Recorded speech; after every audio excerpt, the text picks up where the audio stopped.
Note for teachers. This is a really easy project for beginners and also for teachers who don't have any programming background because it's a very simple project with about 4 or 5 lines of code that you can definitely follow through with. It's also a great project for team teaching between a programming or coding teacher and a mathematics teacher because there's a couple of different math concepts that you can definitely integrate into this project. Some of the math concepts that you can integrate into this project include reviewing the coordinate system for a 3-dimensional space when you talk about the rotation of the wheel.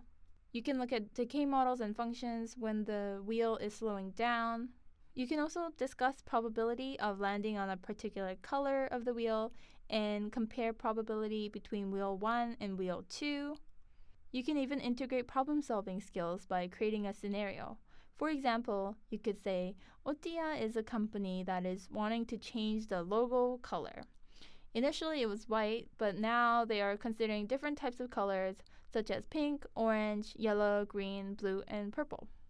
Can a spinner help this company change the logo color? Is it a good idea for this company to rely on a spinner to change their logo color? For a more detailed curriculum guide and lesson ideas, make sure to visit this link below or scan this QR code.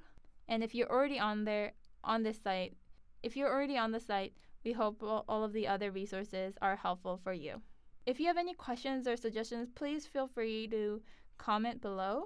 And we hope that you'll have fun trying out this programming project. Make a Spinner is a series that is part of Ottiya Hands on STEAM, and it has been designed for middle and high school students and teachers with limited background in programming but have an interest in trying it out.